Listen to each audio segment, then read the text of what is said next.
Hey YouTube, I'm Tamed here. Today I'm going to do a video of the 2020 Toyota 4Runner TRD Pro, talking about my 5 dislikes about it.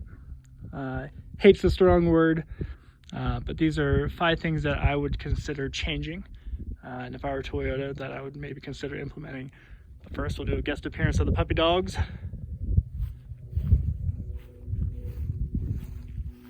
Buggy? Oh, he's not having it. Not having it.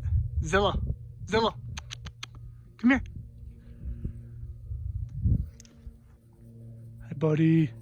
Hi buddy. All right, that's not why I clicked on the video. All right, so those are the pups. So the 5 things. We'll start from my smallest gripes leading up to my number 1 gripe about this vehicle. I'll preface the entire video with, I absolutely love this, and I would not change a thing really as far as getting it. I wouldn't, if I were to go back and try to get a different vehicle, I wouldn't. I definitely love this. I love driving it. It's a whole lot of fun to be behind the wheel.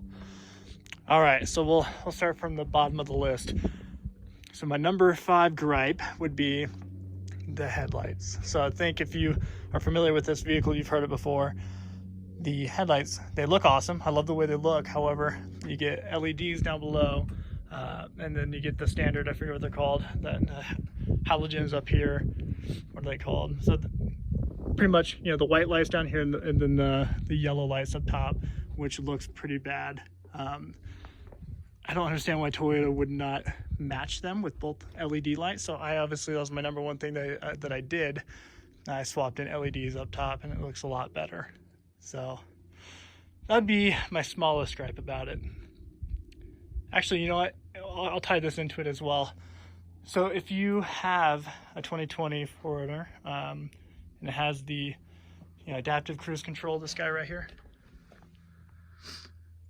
If you had that and you have the intelligent auto high beams, I don't know about you, but my experience with them has not been that great. So every time I'm driving at night and the auto high beams trigger, they're really laggy, and they're always kind of triggering on and off, not at the best of times. So that might be a warranty item that I might take it in just for have them to try to address it. But I did notice that. Let me know if you guys have noticed the same thing. On the Raptor, it does a perfect job at, when it has an oncoming car with the headlights coming, like at the perfect distance, it'll turn off. It'll trigger on to normal low beams. Whereas with this guy, it's always super delayed, and I always end up frustrating oncoming cars, and they end up flashing me back saying, hey, what the heck, why do you have your high beams on? Even though it's automatic, right? So I'll kind of loop that in as my number 5 gripe there. My 4th gripe, so working up the list, would be the changes. And this one, this might be a more controversial one, but the lack of changes throughout the years. And what I mean by that is primarily the TRD Pro model. So we've had the TRD Pro model out for about 5 years now. And I'm not sure if I like the fact that they all look completely identical. Obviously, the guys with the 2015s are like, hell yeah. And I love the fact that it looks identical to the 2020s because, well, I've had to buy a new car in 5 years and it looks just like the brand new one. So I get it. But, if you're the guy buying the 2020, you're like, well, maybe it'd be cool if there's a little bit of a body difference. Obviously, if there's a couple things, you get the roof rack, the different color here. But if you're the guy who bought like my last one, if you bought like a white TRD Pro, you're looking nearly identical to the 2015s that were rolling around.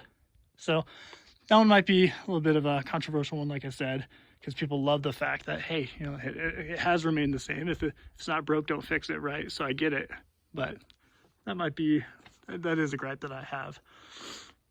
All right, working up the list, number 3. And this one is, you're going to think I'm stupid for this one, but the self-inflicted one. So what was one of my updates? I put these guys on, right? So the rails, all right, the sliders. So RSG sliders, they're excellent craftsmanship. They look amazing, I think. Definitely hats off to the company. They're extremely nice over the phone and super supportive. However, my own mistake is my number 3 gripe here. So I did buy them with the intention of kind of making them a pseudo sidestep here, right? And just because I got a toddler and a short wife, it is kind of nice to have, and this is primarily my wife's rig, it is nice to have that step there. And I definitely did not like the Predator steps that were on it before, the ones that kind of hang down and totally take away your ground clearance. But these ones, the fact that I got the angled ones, and it was totally by accident, it was my own fault, especially for spending so much on them. You think it would have taken a little bit more time to do homework on, make sure I was getting the flat ones and the correct ones that I was envisioning. So my own fault, but I think to most people, when they see the angled ones, they're like, all right, that's really cool. So we look super off-roady, right? Even though we're a little bit posers. So that is a gripe, that it's angled up. So whenever you try to step on it, you're only stepping on the outer edge. And it's not a totally flat surface to step up onto, especially the rear. I think this right here presents a really good stepping spot for my daughter to step up on and get in. So again, self-inflicted, my own fault, but that is a gripe that I have. All right, so top 2. Number 2 is the space. So when you're looking at it here, hold on. This looks like a huge rig, right? It's definitely a big SUV. Yeah, even next to the giant Raptor, it is pretty big, right? But yet, it's unlocked. When you check out the inside, forget the dirty car seat, it's really not that spacious.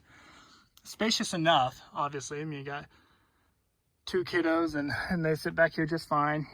2.5-year-old, 3-year-old right here. And she sits in here just fine. However, that seat right there is pulled up pretty far. And you can see with the dirt back here, she's managing to still kick the back of the seat. So again, it's not necessarily ideal. Granted, this is a larger car seat too, the Recaro. So, I mean, that could be a part of the equation too. But if you're trying to buy a 4Runner to be a super family-friendly rig, and maybe look elsewhere, it's not necessarily ideal for that. Maybe look at the Land Cruiser. So up here for headroom too. So if you are like a 6 foot tall plus individual, you're gonna end up using this little indent in the ceiling here. So it kind of bumps up. I'm not sure if it's showing too well on the camera. But if you're taller, it's not necessarily ideal for you either. And the front seats are okay, but I got a buddy who I think he's like 6'2" or so. He's just a bigger guy. He really likes the 4Runners too, but he went and test drove it, and he just wasn't too impressed with the space within it. So that is my second gripe. Especially for how big of a rig it is, you just would maybe hope for it to be a little bit more spacious. All right, the number 1 gripe. You probably already see it coming, but especially after driving that as my daily driver, stepping into this, what would be the biggest noticeable issue? You guessed it. So the power. So the power is, if I recall correctly, it's 270 horsepower, about the same torque, 278 torque. And that is, in today's day and age, not a whole lot. So again, I am very much aware that people don't buy this vehicle for its power and speed purposes. Mainly you buy it for reliability, right? You got that same 6-cylinder, 5-speed that has been tried and proven over the years. So I understand the reason behind it.